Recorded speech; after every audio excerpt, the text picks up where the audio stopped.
Bienvenidos a Camino a la Verdad.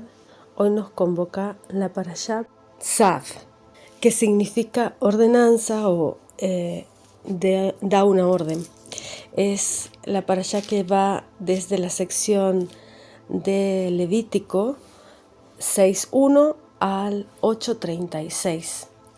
Comenzamos entonces haciendo nuestra bendición de cada Shabbat. Baruch atah Yahweh Eloheinu melech haolam asher kideshanu bemitzvotav beasher natar lanu haderek Yeshua bemashiach Yeshua. Bendito eres tú, Yahweh Dios nuestro, Rey del universo, que nos has santificado con tus mandamientos y nos has dado el camino de salvación a través de nuestro Mesías Yeshua HaMashiach, que es el camino, la verdad y la vida. Somos ese camino en el que transitamos gracias a nuestro Redentor y Salvador, que nos ha traído de las naciones a su luz admirable. Bueno, comenzamos entonces con esta sección que tiene el estudio que nos convoca hoy y justamente habla del tabernáculo y de esa santificación del templo y de cómo eso es una orden y cómo no impurificar ese templo. O sea, es básicamente las leyes o las órdenes que da el Creador a Moisés para santificarlo, para purificarlo y para que no se impurifique. Y comienzo a leer el capítulo 6.1 y dice: habló Yahweh a Moisés diciendo, cuando una persona pecare, hiciere prevaricación, o sea, prevaricar es cuando tú conoces la ley, tienes conciencia de ella y aún así la transgredes. Eso es, muchas veces escuchamos en las noticias hablar que tal juez prevaricó, o que tal abogado, o que tal político. Pues este es lo que significa prevaricación. Dice, cuando una persona pecare, o sea, que transgrede el mandamiento o hace delito, hiciere prevaricación, o sea, que aún sabiendo el mandamiento igual lo incumple, contra Yahweh, y negare a su prójimo lo encomendado o dejado en su mano, o bien robare o calumniare a su prójimo, o sea, que hallándolo perdido después lo negare y jurare en falso, o sea, mienta, en alguna de todas aquellas cosas en que suele pecar el hombre. Entonces será que, puesto habrá pecado y ofendido, restituirá aquello que robó, o por el daño de la calumnia, o el depósito que se le encomendó, o lo perdido que halló. Bueno, aquí está diciendo algo muy importante, que muchas veces en el mundo y en las naciones no está tan clara. Son estos grises a veces que la gente cada vez desdibuja más con el codo, ¿no? Mientras escribe con el dedo. Pues aquí está diciéndonos el mandamiento justamente que cuando uno peca o cuando uno ofende o cuando uno quita o roba no solamente algo material, sino también puedes robar dignidad, puedes robar lo que esa persona es en sí misma, su honor, su honra, blasfemando contra ella, calumniando, que eso es un deporte nacional en todos los países del mundo. Pues cuando uno hace eso, pues hay que restituir lo que se robó. O sea, si uno ha deshonrado a una persona y quiere volver a acercarse al Creador, tiene que restituirse, o sea, pedir perdón públicamente si ese robo fue público, y si fue un robo en privado, o sea, que solamente fue con personas de su círculo más íntimo, a esa persona en privado la debes restituir, su honra, su dignidad, pedirle perdón por lo que hayas dicho que estaba, aunque estuvieras en lo correcto, aunque estuviera en la verdad, porque nadie es juez de nadie, entonces tú no tienes derecho a hablar de la vida de otras personas, por más que esas personas estén viviendo en la impiedad o en la indignidad. Cada uno sabe su camino, el Creador es juez de todos. Uno puede hacer, digamos, el trabajo periodístico informativo, pero de ahí a juzgar, ya el juicio ya tiene que solo ser un juicio justo. ¿Y cuando es un juicio justo? Solamente cuando lo que hablamos es para edificar. O sea, lo que decimos a esa persona que le estamos reclamando directamente a ella en su cara, como hacía Juan el Bautista con el rey que adulteró con la esposa de su hermano. De la misma manera, al rey Artajerjes, él le decía: tú has hecho esto con la esposa de tu hermano y eso es adulterio. Eso, decírselo directamente, se lo puedes decir y no estás blasfemando, no estás calumniando, estás dando justo juicio sobre algo que está mal, que está prohibido en la Torá. No puede hacer eso un hombre, y muchísimo menos si es el jefe de una nación, porque es la representación frente al Creador de la autoridad máxima. Entonces eso está completamente en contra de la ley. Pues eso es lo único que está permitido, y sobre todo está permitido hacer justo juicio para aquellas personas que blasfeman contra el Creador, que hablan contra el Padre Eterno o contra Yeshua HaMashiach, que son el Espíritu Santo, digamos, son los únicos de los cuales debemos hacer justicia, pero ellos ya juzgan y ya son jueces en sí mismos, o sea que no nos necesitan a nosotros para sus justicias. El Padre es un Padre muy justo y nada se le escapa, todo lo ve, todo lo escucha, todo lo entiende. Entonces incluso los ángeles, cuando los profetas se acercaban a ellos para adorarlos, les decían: no, yo soy consiervo junto contigo, le dice el ángel a Daniel, o le dice el ángel a Juan cuando se postró con el rostro en tierra junto al ángel. Entonces debemos entender que aún en los cielos, en los seres espirituales puros que no pecaron, que no cayeron en la rebelión del Satán, aún ellos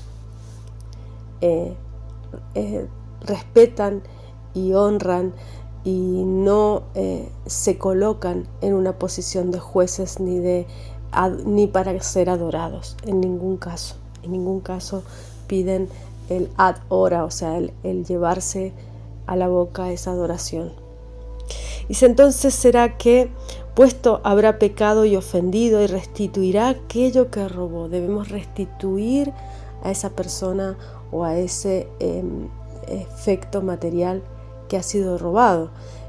Por eso estas personas que roban y son autoridad, pues tienen un castigo muchísimo más grande, y es de lo que nos habla justamente esta parashá, porque uno puede robar cosas materiales, pero sabemos que lo material es intrascendente y que buscamos un reino superior, que es el celestial.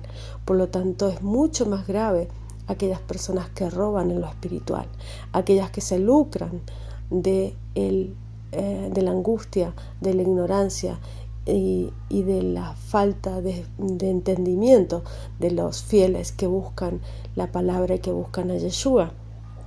Entonces aquellos falsos profetas, aquellos fariseos y saduceos de nuestro tiempo, aquellos que se dicen ser judíos pero no lo son, sino que son sinagoga de Satanás, son aquellos que están teniendo y han tenido mayor juicio y mayor castigo. Entonces debe sustituir lo que robó, o por el daño de la calumnia, o el depósito que se le encomendó, o lo perdido que halló.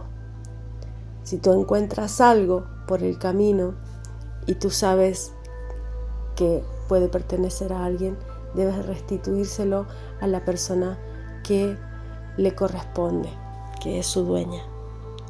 Dice: o todo aquello sobre que hubiere jurado falsamente, lo restituirá, pues por eterno, y añadirá a ello la quinta parte que ha de pagar a aquel a quien pertenece en el día de su expiación, en el día de su perdón.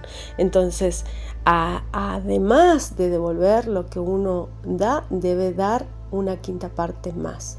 O sea, No solamente restituimos, no solamente devolvemos, no solamente pedimos perdón, sino que restituimos por el daño, porque muchas veces la gente no es consciente de que con la lengua puede destruir a una persona. Entonces hablamos de alguien, esa persona recibe ese daño y puede generarle una desgracia mayor, puede generarle el perder un trabajo, puede generarle el perder cualquier cosa importante en su vida. Entonces debemos no solamente pedir perdón a esa persona, restituirnos con esa persona y públicamente si ha sido una calumnia pública, y además de eso también restituir en ganancia lo que perdió, porque puede haber perdido dinero, puede haber perdido un trabajo, lo que digo, su sustento, por una calumnia, por una mala palabra o por una crítica, aunque sea verdadera, debemos restituir.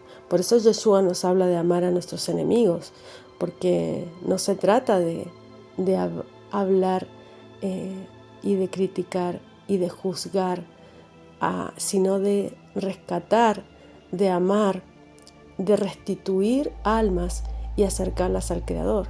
Y nosotros somos ese ejemplo para que esas almas puedan confiar y puedan querer conocer más de ese Creador tan misericordioso, porque somos sus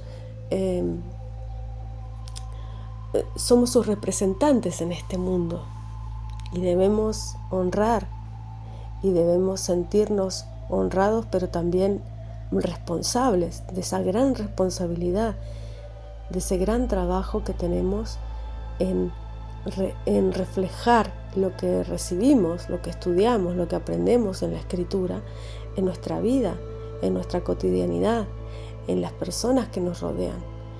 ¿De qué sirve pagar mal con mal? ¿Qué ganas? ¿Qué alma ganas para Yeshua? Ninguna. Entonces debemos esperar en nuestro Creador, esperar en oración. Cuando una persona nos hace un mal y no tenemos la fuerza espiritual para contrarrestarlo con bien, pues ponerlo en oración a esa persona, en misericordia, pedir por él. Por eso Yeshua nos insta y nos anima a pedir por nuestros enemigos, a amarlos, no solo a amar a aquellos que nos aman, porque no hacemos nada de nuevo allí, sino amar a aquellos que nos odian, que nos ultrajan, que nos desprecian, que nos blasfeman y calumnian.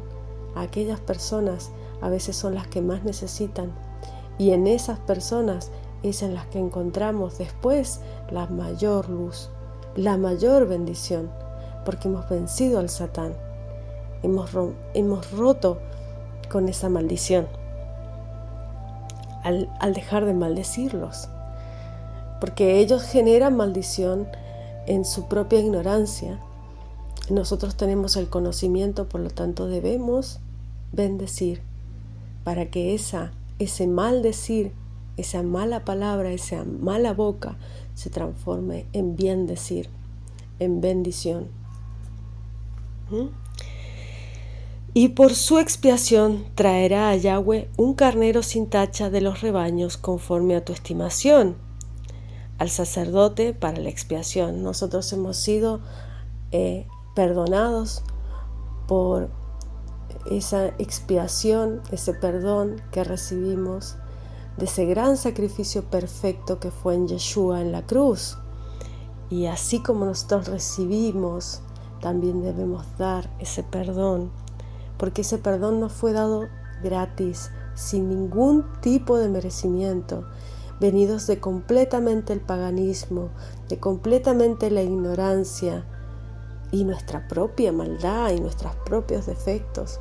Por lo tanto, recibimos en humildad porque hemos tenido esa bendición de tener el entendimiento, de haber sido tocados por esa gracia de Yeshua que elige a su rebaño. Y entonces, así como nosotros hemos recibido esa gran bendición, esa enorme gracia, pues así nosotros también debemos darla sin ningún tipo de lucro. ¿Cómo puede ser que existan personas que lucren con la palabra? No pueden, no deberían. Son iguales que los fariseos a los que se refiere Yeshua. Son iguales de indignos, son iguales de abominables, son iguales de serpientes y son la misma sinagoga de Satanás de la que habla Yeshua. Da igual de qué religión sean. Si se han institucionalizado, si están logrando lucrar de la necesidad, del apoyo y del afecto de los fieles por su Mesías, ya están en indignidad, ya están en abominación, ya están en oscuridad y no habita la presencia divina en ellos. No está allí la presencia divina. La presencia divina está en todos aquellos que llevamos la palabra, no solamente en nuestra boca, en nuestras vidas, no solamente a las personas que nos quieren escuchar, sino a aquellas que no quieren oír. No solamente a los que no nos conocen, sino a aquellos que también nos conocen.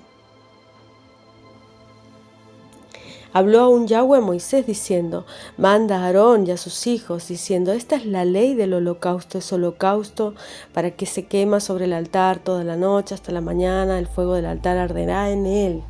Bueno, aquí nos hace referencia a holocaustos, pero ya sabemos que todos los holocaustos fueron vencidos por Yeshua en la cruz. Él es el holocausto perfecto, Él es el sacrificio perfecto, porque es lo que nos da ese acercamiento. Él logró esa reconciliación a través de su cuerpo. Por eso se rasgó el velo en el templo. Él rasgó su cuerpo y de esa forma ese acercamiento lo tenemos directo gracias al cuerpo del Mesías. Él es nuestro intercesor, Él es nuestro abogado en el reino de los cielos. Él está intercediendo constantemente en misericordia por nosotros. Y venció al Satán, lo ató y lo lanzó a la tierra. Eso es lo que ha conquistado nuestro sumo sacerdote. Él ya es el sumo sacerdote en el reino celestial. Él ya reina desde que venció en la cruz en el reino celestial. Y eso es lo que vendrá, eso es lo que viene. Ese es el acercamiento que tenemos. Por eso él decía: el reino de los cielos se ha acercado. Esa era su prédica. El reino de los cielos se ha acercado porque era en él que se estaba manifestando. Después se desmenuzará de sus vestimentas y se pondrá otras vestiduras y sacará las cenizas fuera del real al lugar limpio. Esto nos lleva a Ezequiel 44:19. ¿Y de qué nos habla este capítulo?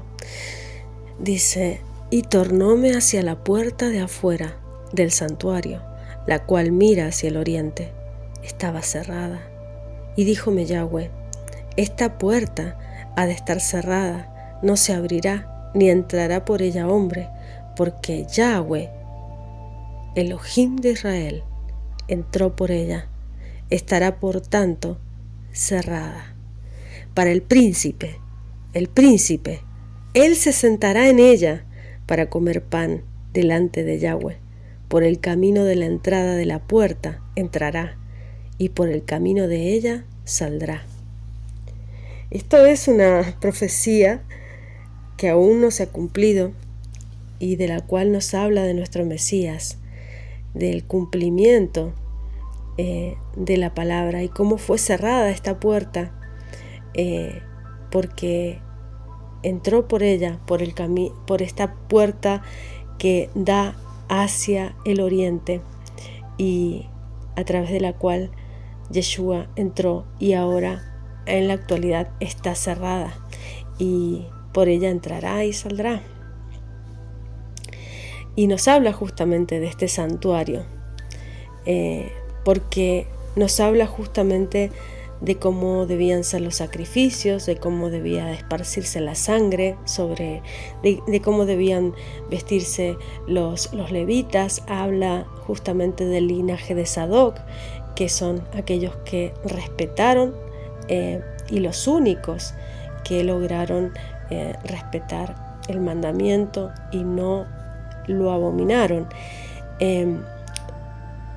Y cómo el Creador realmente no acepta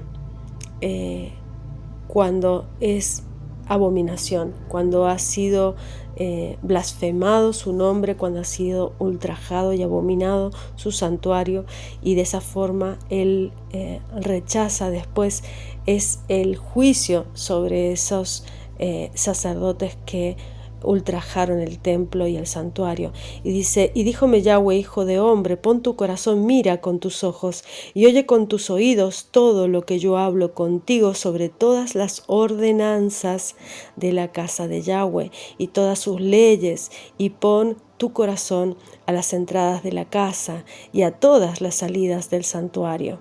Entonces, para él este santuario es una casa, Bait, es la casa que Él ha construido en este mundo, y sabemos por el Nuevo Testamento que nosotros somos el templo, nosotros somos la casa donde quiere habitar nuestro Creador. Por lo tanto, debemos convertir esa casa en un santuario en la cual pueda habitar y sacar toda abominación, todo ídolo, toda idolatría, toda blasfemia, toda impureza que hable sobre las impurezas de los labios. Nos impurificamos, y lo dice Yeshua, no por lo que entra por la boca, sino por lo que sale de la boca del hombre, que se impurifica ese santuario. Entonces debemos respetar nuestro santuario, y saber respetar nuestro templo es saber respetar nuestra sexualidad, que sea lo más sagrada, lo más elevada posible, no animal. Saber respetar nuestra palabra, que es con aquello que creamos. Con nuestra sexualidad creamos vida, traemos hijos al mundo. Con nuestra palabra creamos también vida, que son esas palabras que viven. ¿Y por qué Yeshua dice: mi palabra es la que habla? Yo soy la palabra, porque mi palabra durará eternamente. El tiempo pasará, la gente irá y vendrá, pero mi palabra nunca pasará. Mi palabra perdurará, porque la palabra es vida y es espíritu. Él lo dice: coman de mi carne y de mi cuerpo, yo soy el pan de vida. Pues esa es la palabra, el pan de vida es la palabra, porque Él nos hablaba sabiduría. Él era la sabiduría encarnada en este cuerpo que padeció y sufrió y murió por todos nuestros pecados. Él es una emanación del Padre. Él no es creado, Él es emanado. Yeshua es emanado, pero no debe ser deificado, porque Él fue hombre. Durante sus 33 años Él fue hombre, y Él murió siendo hombre y vivió como hombre, pero sin pecado, sin ninguna mancha. Y eso es lo que santificó toda la humanidad, no solo una parte. El templo, el santuario y las ordenanzas que mandaba Yahweh a su pueblo, a su porción de humanidad, era para santificar una parte de la humanidad, que fue Israel. Israel terminó con el cumplimiento del plan del Creador.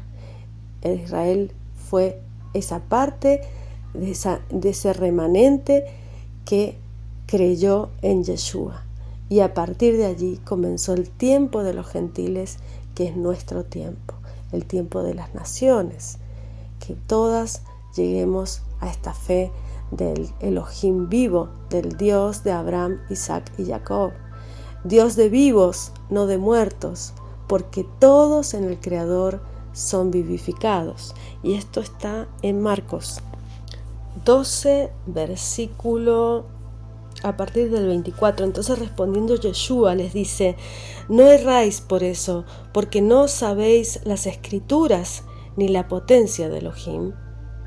Porque cuando resucitaran de los muertos, ni se casarán ni serán dados en casamiento, mas son como los ángeles que están en los cielos.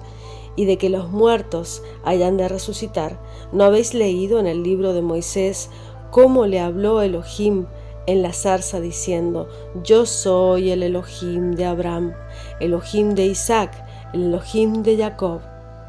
No es Elohim de muertos, mas es Elohim de vivos. Así que vosotros mucho erráis.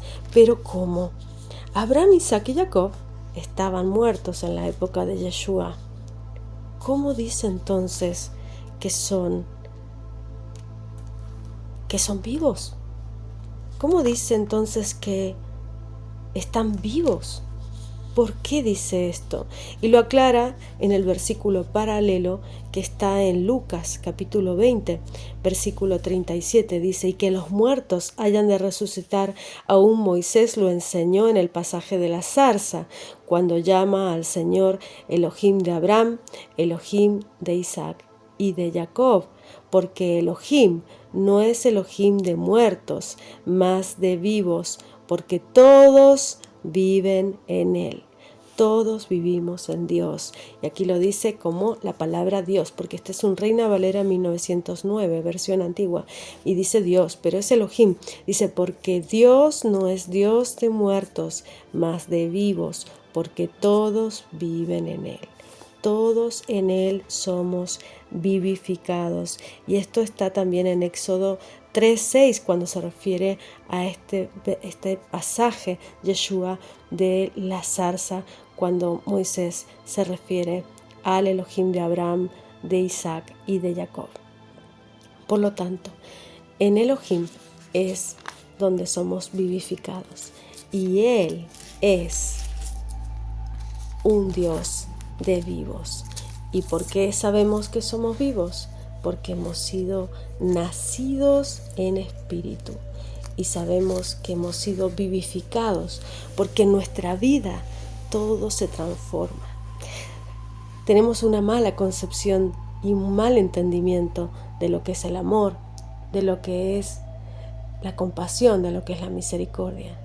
Creemos que el amor es algo romántico, dulce, meloso, que también puede expresarse de esa manera, pero el amor es aquello que nos permite acercarnos a nuestro Creador. El amor es ese intelecto que baja desde el Creador, que nos permite amar incluso a un enemigo, amar incluso a aquel que nos golpea, que nos maltrata, que nos odia. El amor no es solamente para aquellas personas que son buenas o positivas en nuestra vida, sino para aquellos que no entienden lo que es el amor verdadero, que es nuestra conexión y nuestra permanente dependencia del Creador para todo en nuestra vida. Porque cuando más le reclamamos a Él, Él más nos da. Y le amamos no porque nosotros seamos criaturas elevadas, sino porque Él nos amó primero, porque Él desde el principio entregó a su Hijo, porque Él desde el principio emanó este plan de salvación desde sí mismo. Él se dio a sí mismo para la salvación de sus criaturas, y eso es un grado de amor incomprensible para un ser humano. Yo lo entiendo desde el punto de vista de una madre que tiene un hijo y ve a otra madre que pierde su hijo y es capaz de dar su propio hijo en salvación de esa madre.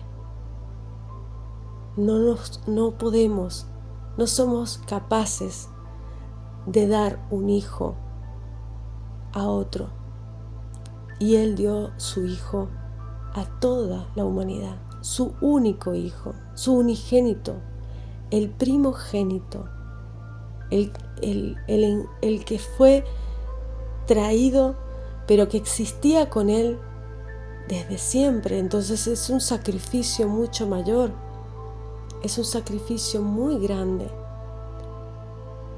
Él dio todo lo que tenía, porque cuando uno tiene hijos se da cuenta y entiende que nada de lo que tiene, de lo que posee, es más valioso que tu propio hijo. Es lo más valioso que vas a hacer en esta vida.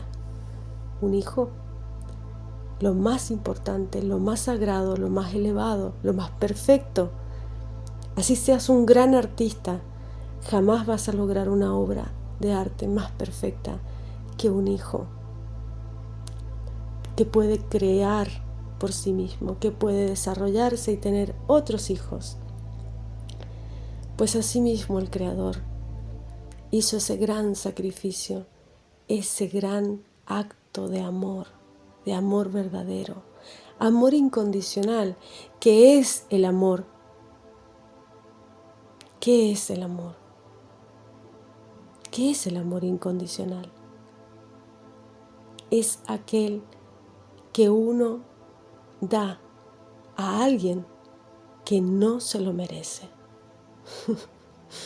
Nosotros no merecíamos su gran sacrificio, y mucho menos la generación de Yeshua.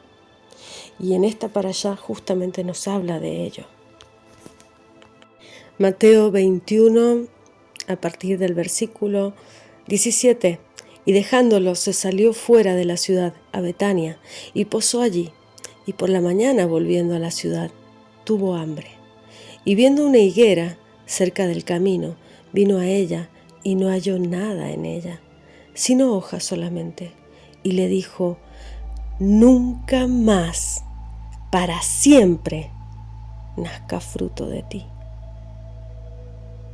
Y luego se secó la higuera.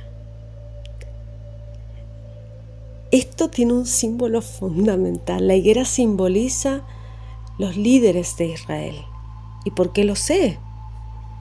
No lo sé por mí, lo sé por la palabra de Yeshua, porque justamente en esta misma parashá, siguiendo, habla a estos fariseos.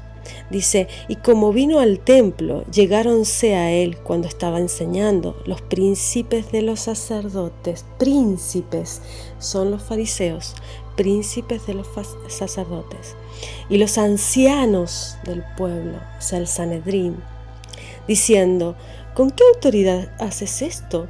¿Y quién te dio esta autoridad? Ellos no entendían, no tenían discernimiento. Esos son los frutos del Espíritu. La higuera ya no tenía discernimiento. La higuera, los líderes de Israel, ya no tenían discernimiento, ya no nacería más de ellos fruto, ya no tendrían más discernimiento, ya no tendrían más presencia divina. Solamente un remanente de Israel fueron los que fueron rescatados de esa generación que recibió al Mesías. Y dice: yo también os preguntaré una palabra, le dice Yeshua, la cual si me dijereis, también yo os diré con qué autoridad hago esto. El bautismo de Juan, ¿de dónde era? ¿Del cielo o de los hombres? Ellos entonces pensaron entre sí diciendo: si decimos del cielo, nos dirá que no le creí, porque no le creísteis. Y si le dijéramos de los hombres, tenemos al pueblo, porque todos tienen a Juan por profeta. Y respondiendo a Jesús dijeron: no sabemos. Y él también les dijo: ni yo os digo con qué autoridad hago esto. Mas ¿qué os parece? Un hombre tenía 2 hijos. Llegando al primer hijo, a Israel, a las 12 tribus, ¿no? Le dijo: hijo, ve hoy a trabajar en mi viña, le dice al hijo el padre. Ve hoy a trabajar en mi viña. Y respondiendo él dijo: no quiero. Mas después arrepentido fue. Y llegando al otro hijo le dijo de la misma manera, y respondiendo, él dijo: Yo, Señor, voy, le dice, y no fue. ¿Cuál de los dos hizo la voluntad de su padre? Dicen ellos: el primero. Dice Yeshua: de cierto os digo que los publicanos y las rameras os van delante en el reino de los cielos. Que son los que fueron, porque son los que asistieron, entendieron a Juan y fueron y entendieron. Mira con qué los está comparando, y ellos se sintieron en esa, cómo los rebajaron, porque eran prevaricadores y lo siguen siendo a día de hoy, lamentablemente. Porque vino a vosotros Juan en camino de justicia y no le creísteis, y los publicanos y las rameras le creyeron, y vosotros, viendo esto, no os arrepentisteis después para creerle. Entonces no hicieron teshuvá, no volvieron de sus malos caminos y no rectificaron el error, no rectificaron el robo de espíritu, el robo de honra, el robo de almas, el robo al Creador, que Él los ha puesto en lugares, en estrados, para hablarle a las multitudes, para hacerles entender a sus rebaños que vengan al Padre, sino que los descarriaron y se aprovecharon de ellos, lucraron, se comieron sus carnes, lucraron con su rebaño, con sus fieles, con aquellos que inocentemente se acercan a sus estrados para escucharles, y lograron alejar del Creador a millones. Entonces el castigo para ellos es muchísimo mayor. Oíd otra parábola, dice Yeshua. Fue un hombre padre de familia, la cual plantó una viña, la cercó de vallado y cavó en ella un lagar, edificó una torre y le dio la renta a labradores y se partió lejos, se fue. Y cuando se acercó el tiempo, el kairos, el tiempo de la cosecha, de los frutos, envió a sus siervos, a los labradores, para que recibiesen sus frutos. Mas los labradores, tomando a los siervos, al uno hirieron, al otro mataron, al otro apedrearon. Estos son los profetas, y esto es lo que hacen con los profetas que hablan la palabra, y lo que hacían en la época de Yeshua, cuando los profetas llegaban de parte del Creador, ¿no? Los perseguían y los mataban.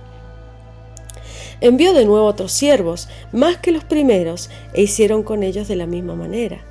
Y a la postre les envió a su hijo, diciendo: tendrán respeto a mi hijo, a Yeshua. Dice: mas los labradores, viendo al hijo, dijeron entre sí: este es el heredero, venid, matémosle y tomemos su heredad. Y tomando le echaron fuera de la viña y le mataron. Pues cuando viniera el señor de la viña, ¿qué hará a aquellos labradores? Dícenle: a los malos destruirá miserablemente, y su viña dará en renta a otros labradores que le paguen el fruto a su tiempo. A otros labradores. Lo dijeron tal cual. Nosotros somos esos otros labradores, que venimos de las naciones, que venimos del paganismo, que venimos de la confusión de Babel. Yo soy una de esas otras labradoras. Yo no soy Israel. Yo vengo de los gentiles. Pero Él transforma mi vida y me hace tener el entendimiento de salir de Babilonia, de salir de la mentira, de la confusión de las religiones, de la confusión de estos príncipes fariseicos que se pasean por todas las religiones, lucrando en contra de sus fieles, esquilmando las ovejas y quitándoles todo, hasta su sangre, si pueden. Díceles Yeshua: ¿nunca leísteis en las Escrituras la piedra que desecharon los que edificaban? Esta fue hecha por cabeza de ángulo, cabeza de esquina.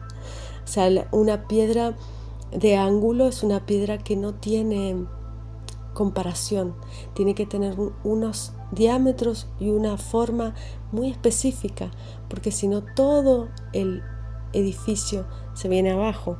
Dice, por el Señor es hecho esto, y es cosa maravillosa en nuestros ojos. Por tanto os digo que el reino de Elohim será quitado de vosotros, de todo Israel, de todas las 12 tribus de los judíos, será quitado de vosotros y será dado a gente que haga los frutos de él.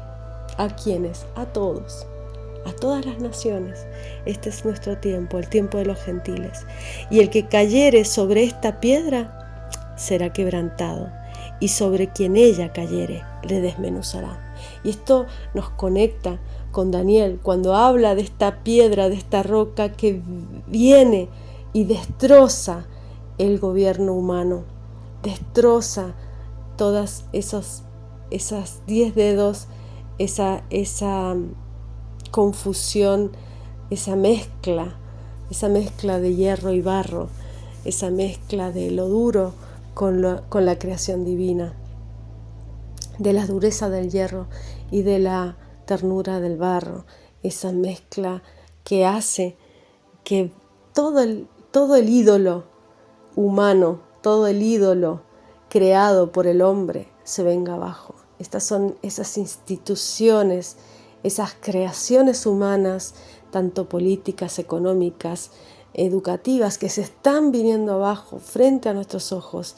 y que entendemos que está todo profetizado en la Escritura por la misma boca de nuestro Maestro y único Pastor, Yeshua HaMashiach, Jesús el Cristo, el ungido, el que tenía el ungimiento de la lámpara, de los 7 espíritus del Eterno. El que cayere sobre esta piedra será quebrantado, y sobre quien ella caiga, sobre quien ella cayere, le desmenuzará. Esa piedra que no es cortada por mano humana, esa piedra perfecta, esa piedra del ángulo perfecta. Vamos a leer Daniel. Daniel 7 a partir del versículo 23 dice: la cuarta bestia será un cuarto reino en la tierra, el cual será más grande que todos los otros reinos, y a toda la tierra devorará, y la hollará y la despedazará.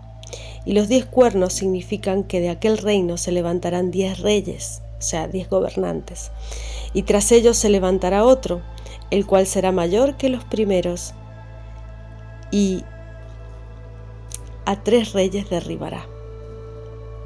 Y hablará palabras contra el Altísimo, y a los santos del Altísimo quebrantará, y pensará en mudar los tiempos y la ley. ¿Quién mudó los tiempos y la ley? El calendario gregoriano. El Papa Gregorio cambió el calendario bíblico en un calendario gregoriano, sacándonos de los tiempos, los muedim, las fiestas estipuladas, sagradas por el Eterno.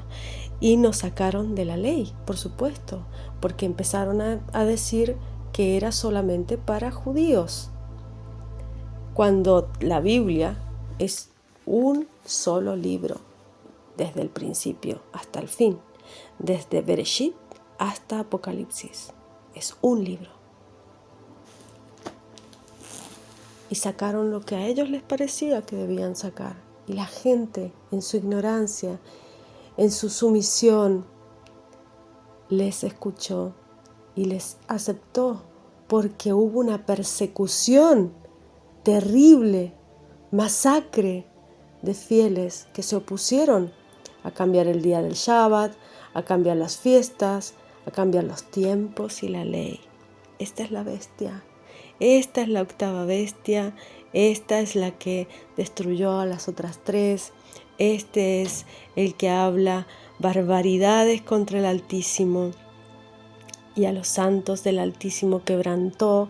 En la Inquisición murieron millones de fieles, y después de ello siguieron persiguiendo, pero ya de una forma mucho más sutil, porque ya habían conseguido establecer sus tiempos, los tiempos del calendario gregoriano. Como obra el Creador que este papado romano justamente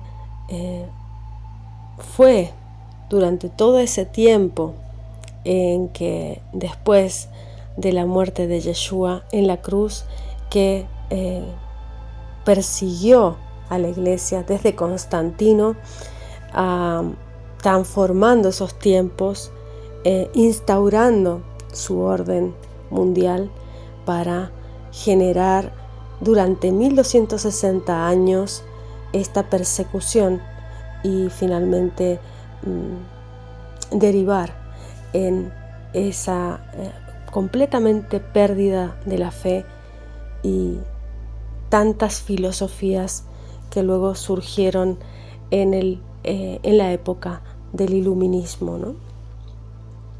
Esos 3 años y medio proféticos, que son estos tiempos del que habla, dice, y entregados serán en su mano a estos fieles, serán entregados hasta un tiempo y tiempos y medio de un tiempo. Esto es de lo que hablamos, estos 3 años y medio, estos 42 meses o 1200 días proféticos que equivalen a años, a los cuales vemos cómo fue esa persecución y ese daño hacia ese remanente que guardó el testimonio de Yeshua en la época del templo, guardó el testimonio de Yeshua y guardó, por supuesto, la ley. Fue una persecución terrible y generó un daño tan grande que todo el pueblo que quedó remanente fue esparcido y diseminado por las naciones, olvidando la verdadera fe, olvidando el verdadero camino antiguo que nos lleva a la redención, pero que sigue aquí esperando por nosotros y volviendo a buscar a esas ovejas, a esos que llevemos la palabra y que seamos no solamente llamados, sino también escogidos, no solamente invitados, sino que asistimos, cumplimos, yendo, elevando nuestro clamor por todo el mal, denunciando la mentira, denunciando la falsedad, denunciando la hipocresía, denunciando la prevaricación, así como hacía nuestro Redentor y Salvador. El reino de los cielos es semejante a un hombre rey que hizo bodas a su hijo. Envió sus siervos para que llamasen los llamados a las bodas, mas no quisieron venir.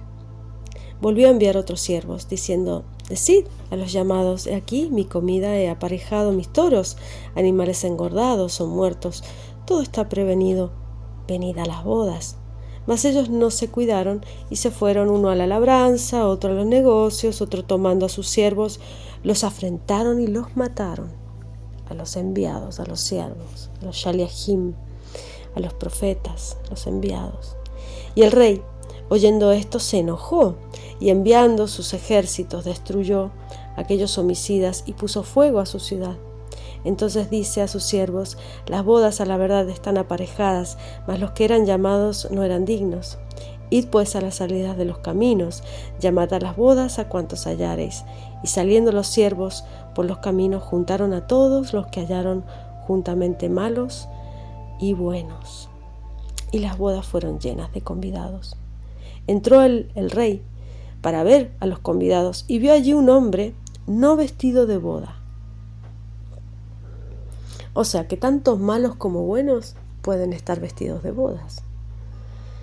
Pero este hombre que estaba ahí no estaba vestido de bodas. Entonces, ¿qué es la vestimenta de las bodas? A ver qué nos dice Yeshua. Y le dijo, amigo, ¿cómo entraste aquí no teniendo vestido de boda? Mas él cerró la boca. Entonces estamos entendiendo que el no ir vestidos de boda era una deshonra para el que hacía la invitación de las bodas. Estabas deshonrando a aquel rey que estaba haciendo las bodas.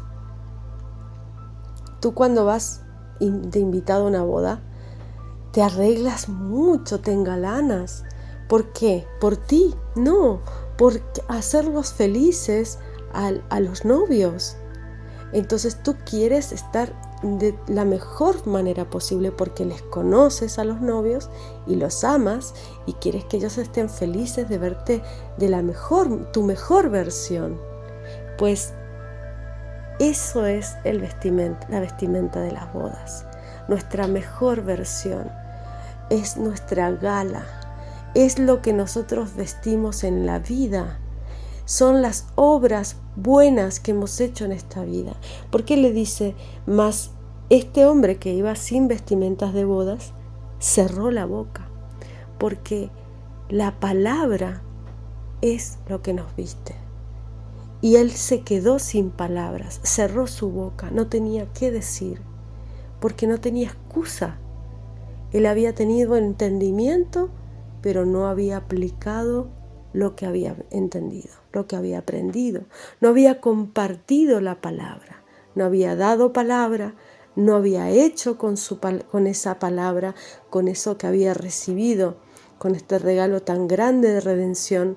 No lo había compartido, no lo había llevado a otras personas y no había generado palabra, no había cumplido su palabra, la palabra del Rey, la palabra de Elohim, del Dios Altísimo. No había llevado la palabra del Padre en su vida, en las cosas cotidianas. Esas son las vestimentas de los justos. Las acciones de los justos son la que los viste. Una persona no es por lo que dice ser, sino por las acciones que hace, por lo que hace en su vida. Una persona es y la conoces por lo que hace, no por lo que dice. Porque uno puede decir muchas cosas y no cumplir ninguna. Uno puede inventarse una fantasía de sí mismo y ser otra cosa completamente diferente. Uno es en las acciones que hace en el mundo. Uno es conforme a cómo actúa con su prójimo y con los demás. Entonces este hombre no tenía vestimentas, no tenía esas acciones, esa bendición de haber aceptado, de haberse rendido al perdón de Yeshua, de haber recibido ese perdón tan grande y de con ese perdón haber mantenido limpias sus vestiduras en la palabra. Eso es lo que este ser no tenía. No había llevado la vida que Yeshua quería para él. El perdón lo tenemos todos. El perdón lo tenemos todos, pero todos podemos perderlo completamente si negamos la palabra. Porque son dos cosas que nos pide nuestro Padre. El testimonio de Yeshua, creer en nuestro Redentor y Salvador y tener su palabra. Porque esos son los dos testigos. Esos son los dos testigos de lo que habla la Escritura. Son los testigos de que somos testimonio vivo de que ellos se han cumplido en nuestra vida, tanto la palabra como Yeshua. No podemos cumplir la palabra si no tenemos a Yeshua. Y no podemos solo tener a Yeshua y no caminar en su palabra. Es un camino cuyo primer paso es el confiar, el tener fe y creer en el Hijo unigénito de Dios, Yeshua HaMashiach. Pero a partir de ahí debemos hacer el camino en su palabra, porque si no le conocemos, no podemos decir que le amamos. Y si no conoces su pensamiento, si no conoces cómo piensa, cómo actúa, él piensa y actúa como su Padre que le envió. Y si tú no conoces a su padre, que lo enseñaba a Moisés en las sinagogas, ¿cómo vas a entender a Yeshua? Yeshua no hablaba por sí mismo, él era un enviado, era un profeta de profetas. Él daba la palabra del que le envió, de su Padre que le envió. Él no hablaba sus propias palabras, él hablaba por el que le envió. Entonces, ¿cómo conoces a quien le envió? Cumpliendo su Torá, escuchando, leyendo y hablando su palabra. Ese es el alimento que debemos tener diariamente y sobre todo en Shabbat. Por eso muchos son llamados y pocos escogidos, porque los escogidos son aquellos que se aplican el llamado, que se aplican lo que dice la Escritura y van con Yeshua donde quiera que él va. Capítulo 23 de Mateo dice: entonces habló Yeshua a las gentes, a las naciones y a sus discípulos, o sea, a los gentiles y a los discípulos, diciendo: sobre la cátedra de Moisés se sentaron los escribas y los fariseos.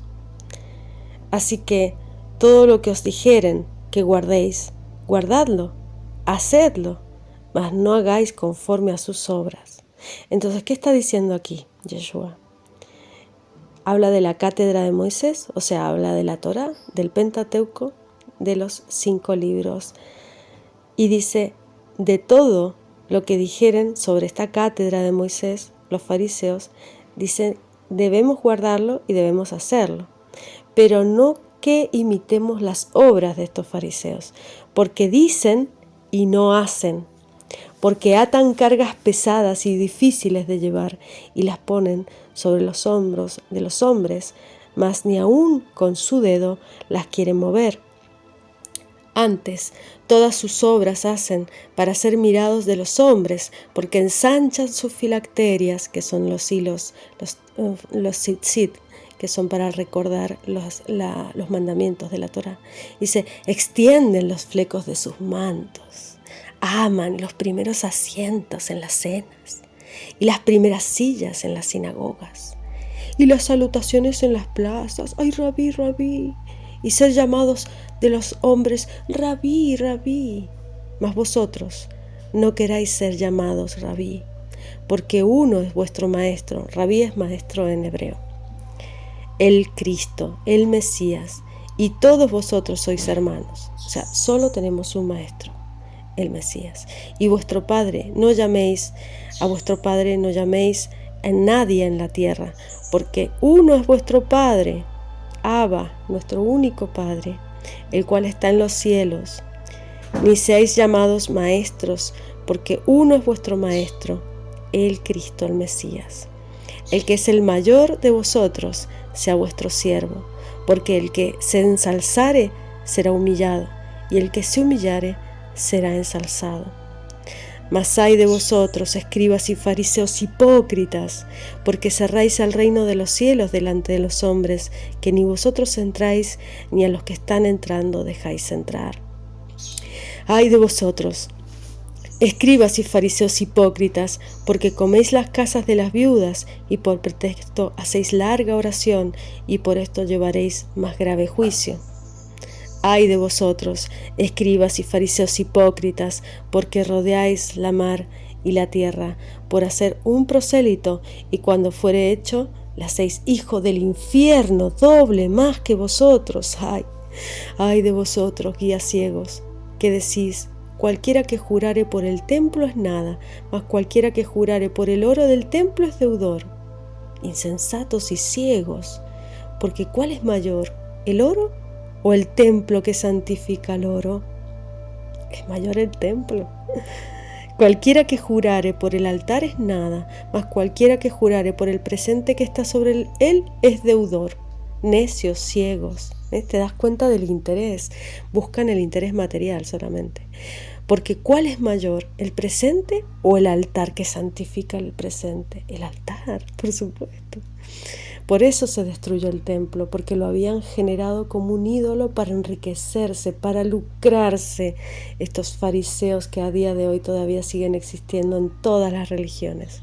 Pues el que jurare por el altar, jura por él y por todo lo que está sobre él.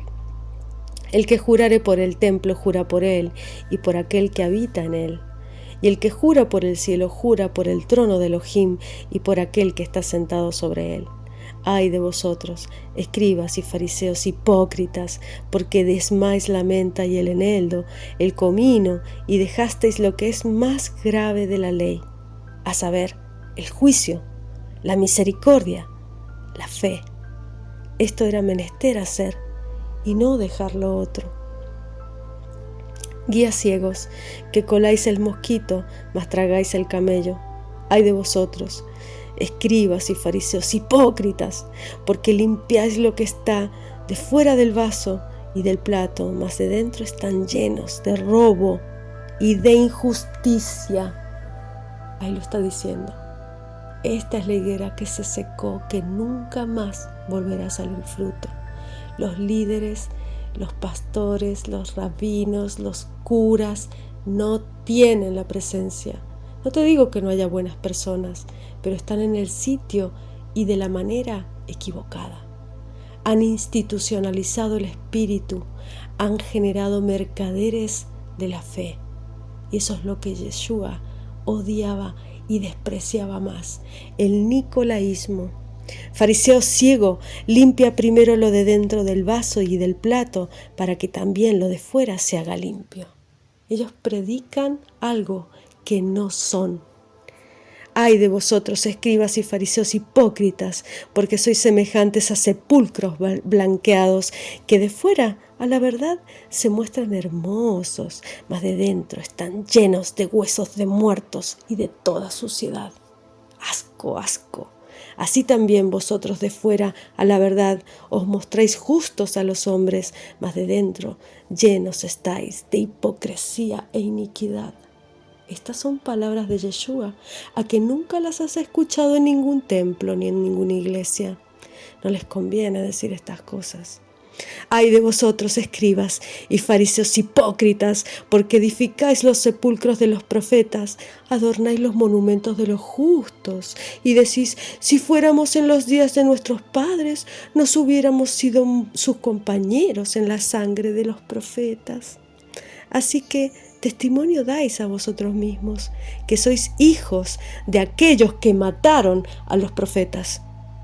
Vosotros también henchid la medida de vuestros padres. Son iguales, son los mismos que mataban a los profetas, son los mismos que han entregado al pueblo, al rebaño, al pinchazo, a que se muera la gente, les da igual, con tal de tener dinero, con tal de esquilmar almas y cuerpos, les da igual. Solo ven el dinero, solo ven el oro, solo ven el holocausto. No ven el sufrimiento, no ven las almas, no tienen misericordia, no tienen fe y no tienen juicio, porque no tienen el discernimiento del Espíritu y no tienen la presencia divina. No habita en ellos. No son templo, porque nunca se han preocupado en limpiarse por dentro. Serpientes, generación de víboras, ¿cómo evitaréis el juicio del infierno? Esto les dice Yeshua, no lo digo yo, son sus palabras. Mateo 23, 33. Por tanto, he aquí, yo envío a vosotros profetas, sabios, escribas, y de ellos a unos mataréis y crucificaréis, a otros de ellos azotaréis en vuestras sinagogas y perseguiréis de ciudad en ciudad. Eso ya existió, eso ya pasó. Estas palabras del profeta de Yeshua se cumplieron. Hubo una persecución de fieles durante 1260 años. Para que venga sobre vosotros toda la sangre justa que se ha derramado sobre la tierra, desde la sangre de Abel el justo hasta la sangre de Zacarías, hijo de Baraquías, al cual matasteis entre el templo y el altar. Nada queda sin juicio. Nuestro Elohim es un Dios justo y está vivo. Y terrible cosa es caer en manos del Dios vivo. De cierto os digo que todo esto vendrá sobre esta generación. Jerusalén, Jerusalén, que matas a los profetas. Esta es la Jerusalén terrenal, la que mata a los profetas. Apedreas a los que son enviados a ti. Cuántas veces quise juntar tus hijos, como la gallina junta sus pollos debajo de sus alas, y no quisiste. Por eso vendrá una Jerusalén mejor, la celestial, porque esta terrenal está perdida. He aquí, vuestra casa os es dejada desierta. Ya no tienen a nadie, no hay presencia divina allí, en ninguno de esos altares, en ninguno de esos templos. No habita en ellos la presencia divina. Porque os digo que desde ahora no me veréis hasta que digáis, bendito el que viene en el nombre del Señor. Sí, ven pronto, Yeshua, ven pronto, Maestro y nuestro guía y nuestro ungido para redimir y dar justo juicio a todas las naciones. Te esperamos con el corazón henchido de tu amor, en clamor hacia el cielo, declarando todas las injusticias y todas las maldades y los malvados de este mundo para arrepentimiento, para que se arrepientan, para que entiendan su mal, pero también para que tú los juzgues. Tú que eres un juez justo y perfecto, no dejarás sin juicio a ninguno. Shalom.